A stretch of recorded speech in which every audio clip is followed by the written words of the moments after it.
친명계 여당 의원들이 이른바 검찰 폐지 4법을 발의하며 본격적인 검찰개혁에 시동을 걸었습니다. 검찰청을 없애 형사사법제도를 큰 폭으로 손보겠다는 건데 이 4개 법안이 통과되면 어떤 변화가 생길지 사회부 법조팀 류태영 기자와 따져보겠습니다. 네, 류 기자, 이 검찰 폐지법, 구체적으로 무엇을 어떻게 바꾸겠다는 겁니까? 네, 그동안 수사와 기소를 맡았던 검찰은 이제 역사 속으로 사라지게 됩니다.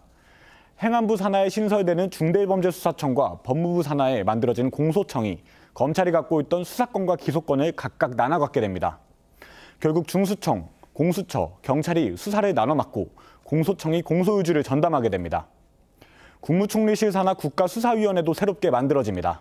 국가수사위원회가 눈에 띄는데요. 어떤 역할을 하는 기관인가요? 네, 민주당 장경태 의원이 발의안에 따르면 국가수사위원회는 수사기관들의 사이의 갈등을 조정하고 개별 사건들 사이에 민주적 통제를 담당합니다. 국수위는 중수청, 공수처, 경찰 등 수사기관들에 대한 감사권을 갖고 검사와 수사관들에 대해서도 징계 요구를 할 수 있습니다.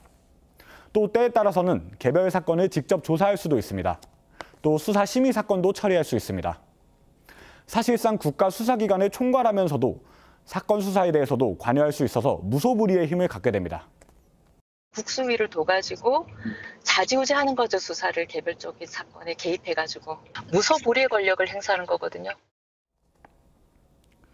법조계에선 여태껏 보지 못한 막강한 기관이 탄생하는 것이란 우려 섞인 목소리가 나옵니다. 네, 그렇게 권한이 막강하면 이 국가수사위원회를 어떻게 구성하고 또 누가 통제할지도 중요할 것 같습니다. 네, 국수위는 대통령목 4명, 국회목 4명, 추천위원회목 3명으로 구성됩니다. 추천위원회의 인선은 법무부 장관, 행안부 장관 등이 관여합니다. 결국 행정부와 거대 여당이 국수위원 대부분을 임명하고 이를 통해 국가수사기관 전부를 통제하게 됩니다. 한 현직 부장검사는 입법, 사법, 행정위에 당이 있는 것과 마찬가지라고 했고 문재인 정부 검찰개혁위원회 지낸 김종민 변호사는 중국식 공안 통치가 될 것이라고 했습니다. 참여연대 출신 양홍석 변호사도 수사 관할과 수사권 충돌은 법으로 해결할 문제지 위원회가 결정하도록 할 일이 아니라고 비판했습니다. 이 법안에 따르면 수사기관은 중수청, 공수처, 경찰이 되는 건데 관할권이나 업무 조정은 어떻게 됩니까? 네, 고위공직자의 범죄는 공수처가, 부패경제 등 9개 중대범죄는 중수청이, 그 외 수사는 경찰이 맡습니다. 4년 전 출범한 공수처에 이어서 또다시 새로운 수사기관을 만든다는 건데 혼란이 가중될 거란 우려가 나옵니다.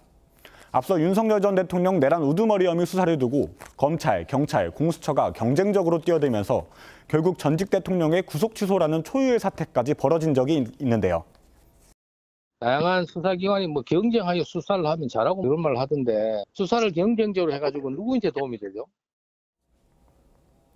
검찰의 힘을 빼는 식의 개편보다는 민생범죄와 권력비리를 뿌리 뽑을 수 있는 동시에 국민의 인권을 보장하는 구조를 만들 수 있도록 공론화 과정이 필요하다는 지적입니다.